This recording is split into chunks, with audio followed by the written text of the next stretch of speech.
The legacy of Paul Adams and Emmert Brooks, founders of Adams and Brooks Incorporated, was born from two friends who, when faced with a challenge, turned to their fascination with candy making and entrepreneurial spirit.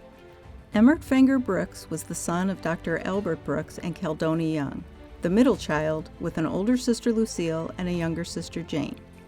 He grew up in Audubon, Iowa. While Emmert was growing up in Iowa, Paul spent his early life in Cincinnati, where he was impressed as a young man by the quality presentation of old-world chocolate craftsmanship displayed in candy store windows. Paul has been described as a wonderful person with a brilliant mind and a remarkable memory. He was well-read, a whiz at math, and a solid friend. He was a good judge of character, and his word was his bond. Emmert met his wife Corrine after college when they began teaching at the same school in Audubon. But Corrine began taking successive teaching jobs, moving her west to Council Bluff, then South Dakota, and finally ending up in California in 1927. Emmert's father passed away that same year, and with nothing keeping him in Iowa, he decided to follow Corrine to California, where the economy was booming. To finance the trip, he sold pruning saws he had made himself to farmers he met along the way. It was on this trip, along a road in South Dakota, that Emmert picked up a hitchhiker also heading for California. His name was Paul Adams.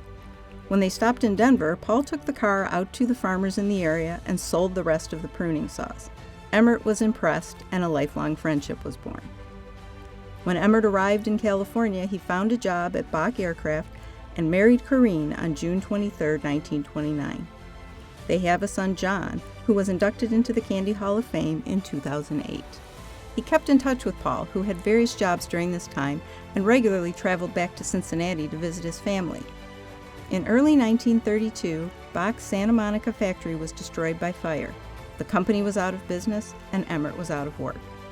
Around the time of the fire, Paul had returned from a trip to Cincinnati with a formula for caramel corn and was desperate for work. With the country still in the middle of the Depression, he and Emmert decided to open a store. They would make caramel corn in the window and sell it to people passing by on the street. In hindsight, their next decision was perhaps their most important. They chose a location in the heart of Los Angeles, across Pershing Square from the Biltmore Hotel and around the corner from the new Paramount Theater, right in the center of the action. It wasn't long before they discovered they could sell caramel corn to the crowd standing outside theaters waiting to buy tickets.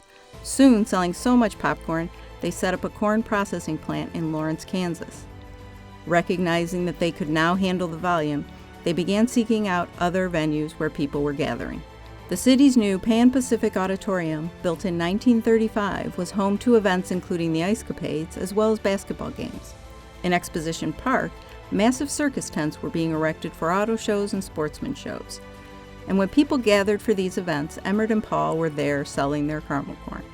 They quickly realized they could not pop enough corn in the store to keep up with demand, and set up a facility to pop the corn while they continued to make the caramel in the store.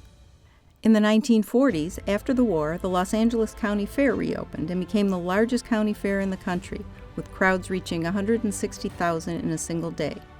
During this time, Adams and Brooks had 13 different locations at the fair, selling attendees its butter toffee nuts. At this time, the two couples, Paul had married Kay, through dinner parties and backyard get-togethers. As new attractions continued to call Southern California home, Paul and Emmert made sure they were there selling confections. This included the opening of Disneyland in 1955.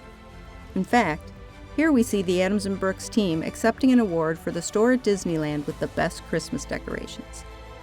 In 1964, they built a factory addition and invited friend and fellow candy maker Ben Meyerson to produce his Benny Pennies at the facility. Paul and Emmert both enjoyed having fun and shared many laughs together. Emmert passed away in 1975, and Paul died in 1987. They spent more than 45 years in the industry, pioneering confectionery sales and entertainment venues.